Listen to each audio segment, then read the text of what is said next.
Welcome to QACTV Live for Monday, March 9th.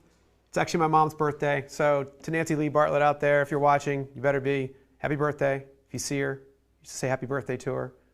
Love my mom, so happy birthday, Mom. It is a balmy 70 degrees outside with 0% chance of snow. That's right, Mandy owes me money. It's going to snow. It's not going to snow. Mandy owes me money because that's right, there's no snow in the forecast. Our snowless winter 2020 continues. Coming to the end of the month. It's going to be a snowless winter. Okay. Negative. So how's everyone feeling after daylight savings time ripped an hour away from us on Sunday morning? Refreshed. No, I feel horrible. It's absolutely horrible. I don't know how you feel, and please let us know how you feel in the comments on Facebook, because there's a wide gamut of feelings about daylight savings time. In fact, we might even in the state of Maryland might be thinking of changing. That'll be weird, right? I don't know. We're also live on Atlantic Broadband tonight, so welcome to all the Atlantic Broadband subscribers out there. You're in for a treat. So welcome, and as you can see, I'm alone today at this table on camera one, but around the studio, I'm not alone. In fact, I've got Bruce here, I've got Mandy there, and they've got some guests. In fact, first up, Bruce has author Paul Comfort. He's got a new book, and he and Bruce will talk a little bit about it. Right, Bruce? Oh yeah, we're going to have a great time today. Paul's back in the county seat with me. You haven't been on TV with us for a long time. Not for a while, baby. So we're going to have a great time. That's right. Yeah. So, and over to Mandy. Mandy, you have Kevin Kemp and Amanda Watts from the Sothersville Riverton Club. You guys, they're there to talk about a couple different events, actually, right? Yeah, we have a couple things going on. So we're going to bring some good entertainment and events coming to the county. Awesome, awesome, cool. And as always, we've got Ted and George in the booth, holding it down, keeping all the little science tech stuff that keeps us coming to you, the fine denizens of Queen Anne's County. Yes, sir. He's really excited, can't you tell? He said that was a... It was a hard start today. But don't worry, as you can tell, yeah, we were a little bit late. We had a few technical snafus, but that's what happens when everything is technical nowadays. Speaking of technical, on a completely different subject, we're going to go over to Bruce. Bruce and Paul, take it away. Dynamite segue. So we're here with Paul Comfort. Hey, man, good seeing you. I love seeing you. When you visit, it's always a hoot. And we're talking about your book, man, The Future of Public Transportation. Boom. Boom, it's right here. You wrote a book. Yeah. And it's not your first book. Second book. Second book. First book, full throttle, kind of a leadership, career management thing. Second book, in my field, future public transportation. That's right. And people might be seeing you right now, they're like, I recognize that face, but people also might be recognizing your voice. Oh, okay. Because you have a podcast, right? I do, yeah. Transit Unplugged, the #1 transportation podcast in the world. We're heard in 99 countries, thousands of listeners everywhere. Dude, I got a thing like a month ago from one of these they rate how you're doing. We have 800 listeners in, I'm not kidding you, Bulgaria. Well, of course. Regular listeners. We have 900 listeners in New Zealand on our regular shows. That's so awesome. it's picking up. Basically, I just interview CEOs of public transit systems for a half hour. It's on every other week. Our guest this week is a buddy of mine, Steve Bland, who's CEO of Nashville MTA. People are interested in hearing what's happening in public transit. That's kind of where I got this idea. That's right. And speaking of, you have people involved with your show. You have people involved with this book. Can you tell us a little bit about the breakdown? What's this book like? Yeah, so it's a book. So this concept that I started interviewing all these CEOs the last 2 years. We have like 75 of them. If you're interested, the show is free, and it's on transitunplugged.com or iTunes or anywhere you want to do it. As I was interviewing them, they're all, I asked them 3 questions normally. If it was you and I'd say, tell me about your career, tell me about what you're currently working on, and let's talk about what's coming, what's the future. And as I started all talking about what's coming, I realized I kind of got my finger on the pulse of this. And so I asked 40 of the top futurist CEOs and associations in the world to give me a chapter on their specific area. And in public transit, it's not just the public transit systems that are kind of leading this new trend. It's private companies. It's companies like Hyperloop and Elon Musk. Those guys. These people are coming up with brilliant ideas, autonomous vehicles. So I asked some of the manufacturers to give me like Proterra, a really big electric bus company here in North America. Tell me about battery life. Tell me about how you're going to be able to run these electric buses all day long. And Ryan Popple, the CEO, did that. And so it's broken into 4 sections real quickly.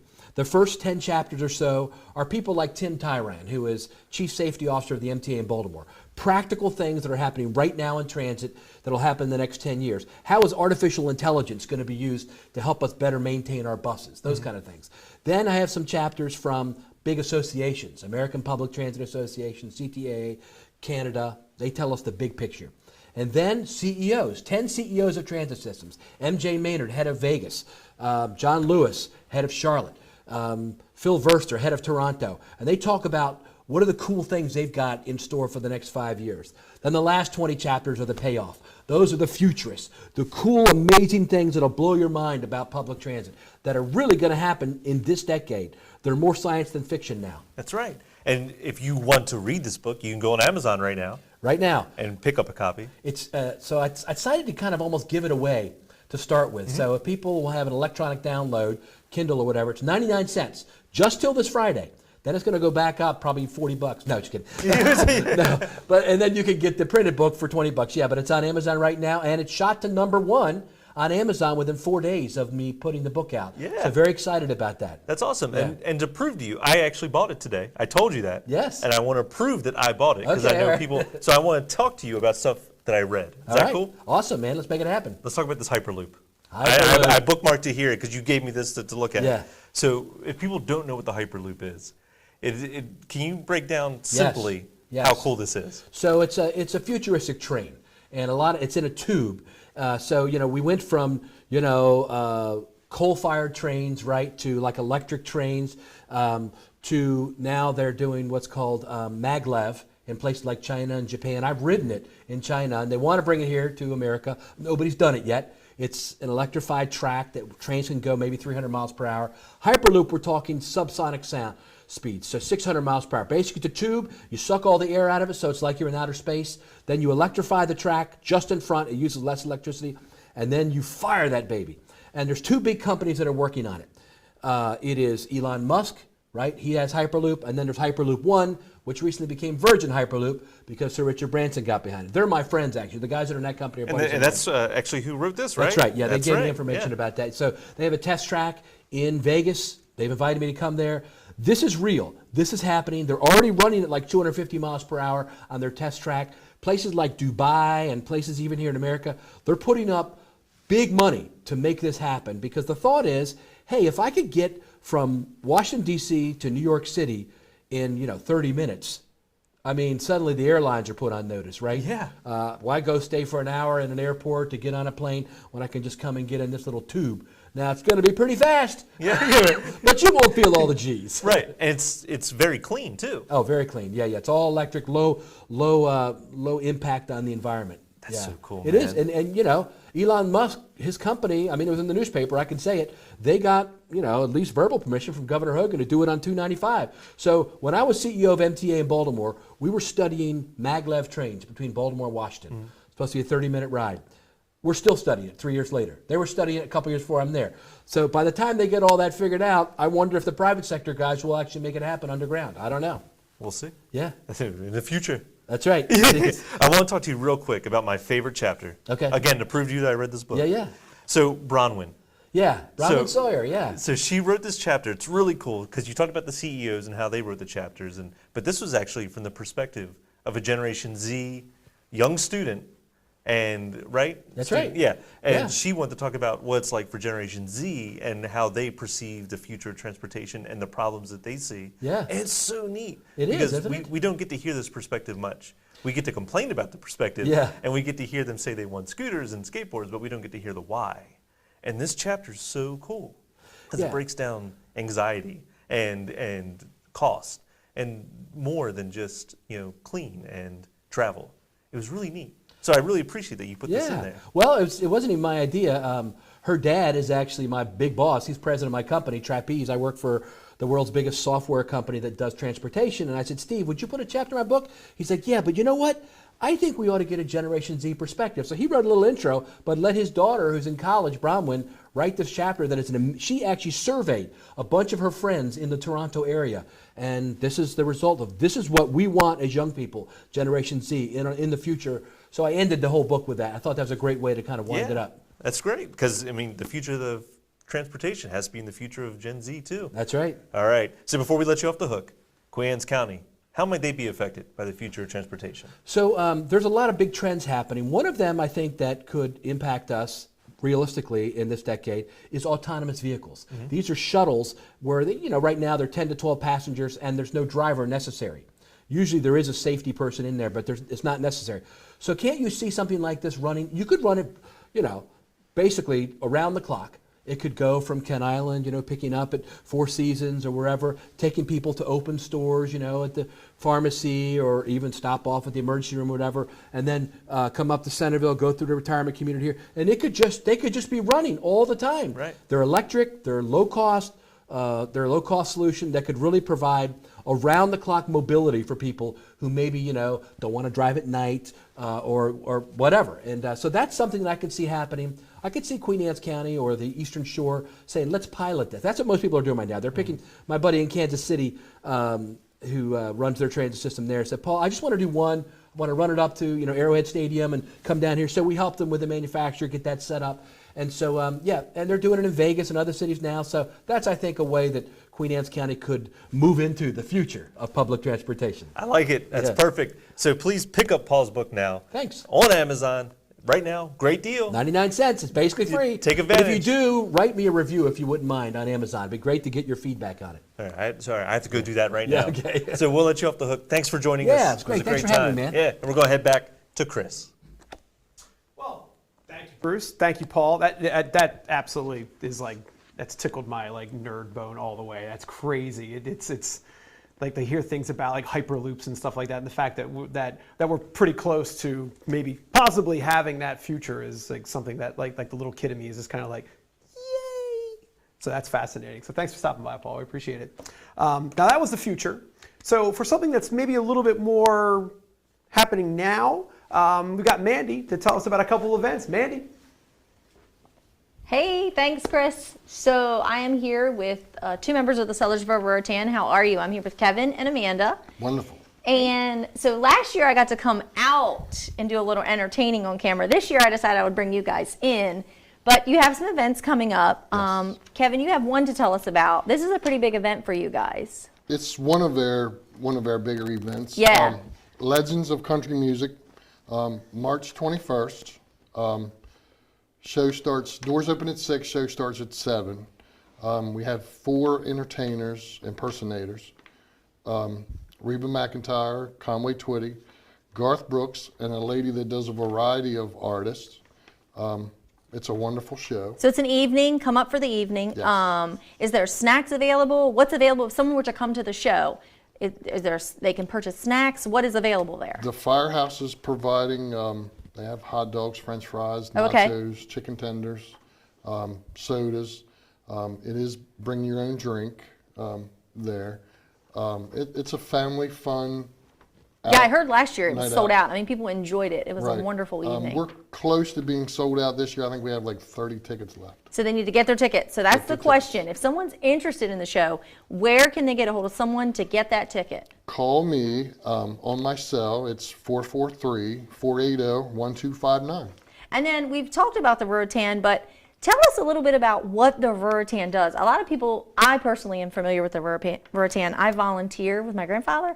But what is the Raritan? What is the backing of the Raritan? We are a community organization, nonprofit. Everything that we raise goes back to the community.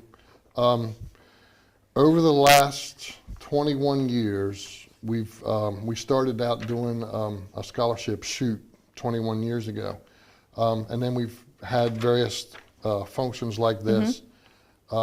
We have raised and given away over $320,000. Wow, that's amazing. So a lot of people, me personally, if they go to our Queen Anne's County Fair, they'll be familiar. You guys make the funnel cakes at the fair. We do. Correct. Yes. So that's a way for people to come up. And who can volunteer for the Raritan? Is it anyone? So you're always looking for volunteers. They're always looking. I know my grandfather, they're in Tri-County. They're always willing to build a ramp for someone that needs it. Yep. They're always willing to find something that someone needs it. I know they'll find through the community people that may not be able to pay their heating bill for the winter, Exactly. or food for the month of December's a struggle in January, and they'll pay food or things like that. That's kind of what you guys are known for behind the scenes, similar Exactly. to like shrines. You don't, Yep. you just kind of do it behind the scenes. So perfect. This sounds like a wonderful evening. So definitely, and it's at Sellersville Firehouse. Sellersville Firehouse. Okay, but Amanda's here to tell us about another event you guys have coming up. I am. And tell us a little bit about the event that you have coming up. So this is our first year of trying out this event. It is the a golf tournament for the Ruritan for a fundraiser. To expand on what Kevin said, we also help out local churches, local schools. We sponsor the Boy Scouts. So this is fundraisers. Funds from this fundraiser go back into the community. Right back into the Yep, community. right back into the community to help out everything. When we donate to a school, it helps out their school field trips. It helps out any backpack programs they have, anything like that. So it's all going to go right back into the community. So our golf tournament is going to be at Prospect Bay, Okay. which is a private course. So they've allowed us to come in and they're going to open it up to anybody that plays under our fundraiser. It's $200 for a team, or $200 for a person, $700 for a team of 4. So if you have 4 people, you get a $100 discount.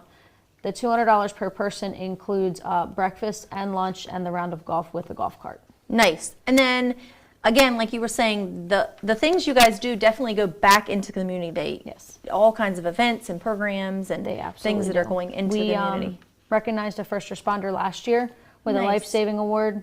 And we went out on our own and did that as the community organization. And then here recently, last year we built 3 handicap ramps in 2 weekends. Nice. For citizens in Queen Anne's County that needed that. Very need. nice. So again, if someone's interested in hearing about your event Mm-hmm. or wanting to play, how can they get a hold of you and contact you for this golf tournament? They can contact me on my cell phone. It's 410-490-7678. Or they can also mail anything if they would like to sponsor anybody, or they'd like to sponsor a hole. If they provide their company information or their personal information, we'll put it on a sign at a hole in the golf course. And Nice. they helped us with the fundraiser, and they can mail that to our address, which is P.O. Box 122 in Sellersville. Perfect. Well, thanks for coming this evening and sharing your events. Again, it's always nice to hear local organizations that are doing stuff for the community. I personally know a lot about the Ruritan, so I'm very familiar. But definitely, if anyone's looking, and do you guys do a Facebook, or can people keep up with your events? How can they keep up with you guys? We have a Facebook page. So it's Sellersville Sellersville Ruritan. Ruritan. So definitely they can like and share your events, and Yep. that's a good way to get things out. Well, thanks for coming. Definitely we'll share it on our page, but hopefully, and this is definitely an event you want to come. Last year I heard people were just like, it was so much fun. So definitely an event you want to come. So thank you so much for coming, and hopefully people will look you guys up and attend your events. Thank you. Thank you. Back over to you, Chris. Oh, thank you very much, Mandy. And thank you, Kevin and Amanda, for coming out. And we really appreciate it. Well, I hope you enjoyed those 2 great interviews. We've also got some usual things coming up. I always like to finish off the show by telling you some things we got coming up this week. We have the commissioners meeting, so we'll be live again tomorrow night. So the commissioners meeting, there'll always be some interesting stuff that could be spoken about there. So check that out. We also have a new video coming up for the Central Gaming Store. It's a little piece we put together for them. They just opened up, I think, about a week and a half ago. So that should be really cool. So check that out. So my thanks go to author Paul Comfort, Kevin Kemp, Amanda Watts, and as always, Bruce, Mandy, George, and Ted, and you, the fine denizens of Queen Anne's County, for joining us tonight. So until next time, you make it so, QACTV.